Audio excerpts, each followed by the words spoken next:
adik-adik, berjumpa lagi dengan Miss Rizky. Bagaimana nih adik-adik kabarnya di rumah?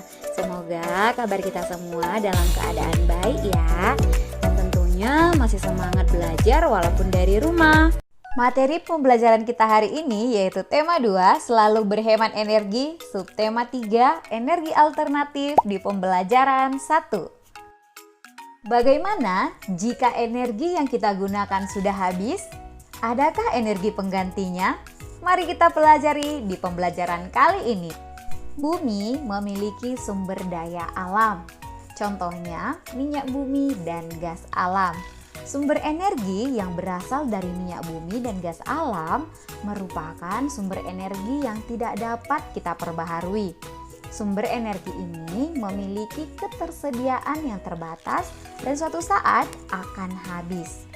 Minyak bumi dan gas alam berasal dari makhluk hidup yang telah mati jutaan tahun lalu yang terperangkap di dalam permukaan bumi. Nah, kebutuhan manusia terhadap minyak bumi dan gas alam semakin meningkat. Manusia memerlukan energi untuk melakukan aktivitasnya sehari-hari. Namun, energi yang berasal dari minyak bumi dan gas alam merupakan energi yang terbatas dan tidak dapat diperbaharui. Oleh karena itu, manusia memerlukan sumber energi lain atau energi alternatif untuk memenuhi kebutuhannya. Sumber energi alternatif berasal dari alam, contohnya sinar matahari, angin, arus air, panas bumi, gelombang laut, kotoran ternak, dan limbah pertanian. Yang pertama, sinar matahari digunakan untuk pembangkit listrik tenaga surya atau disingkat dengan PLTS. Lalu yang kedua, arus air sungai dimanfaatkan untuk pembangkit listrik tenaga air atau disingkat dengan PLTA. Ketiga, limbah pertanian digunakan untuk pembangkit listrik biomasa. Keempat, gas metana dari kotoran hewan ternak digunakan sebagai bahan bakar.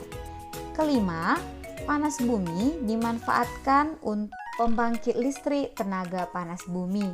Yang keenam, angin dapat memutar baling-baling pada kincir pembangkit listrik tenaga angin atau tenaga bayu yang disingkat dengan PLTB. Sumber energi alternatif mudah ditemukan karena ketersediaannya yang melimpah di alam.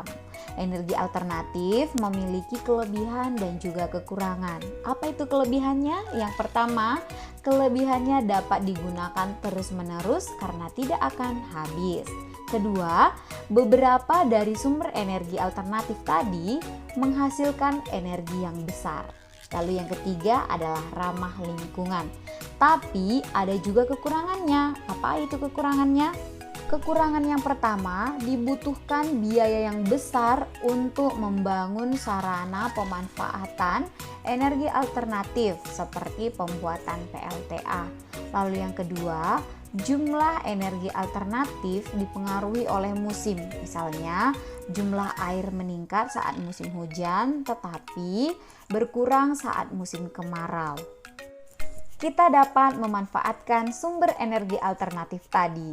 Kamu akan membuat mainan yang dapat melayang karena adanya angin. Mainan apakah itu? Iya, layang-layang. Untuk membuat layang-layang, bacalah teks petunjuk berikut ini. Nah, layang-layangmu bisa terbang di langit karena bantuan dari energi angin. Indonesia memiliki sumber daya alam yang juga dapat digunakan sebagai sumber energi alternatif. Tumbuhan ini dapat menghasilkan bahan bakar untuk kendaraan. Tanaman apakah itu ya? Tumbuhan jarak ya. Buah jarak menghasilkan minyak yang dapat digunakan sebagai bahan bakar. Minyak jarak merupakan sumber energi alternatif. Tumbuhan jarak juga mudah dibudidayakan loh. Pemanfaatan minyak jarak memberikan dampak yang positif bagi kegiatan ekonomi masyarakat. Banyak industri kecil mengolah buah jarak menjadi minyak gosok, lalu minyak rambut. Industri-industri kecil tersebut memberikan lapangan pekerjaan baru bagi masyarakat. Berkat tumbuhan jarak, masyarakat dapat memenuhi kebutuhannya. Terima kasih telah menonton video Miss. Jangan lupa subscribe, like, dan share video ini. God bless us!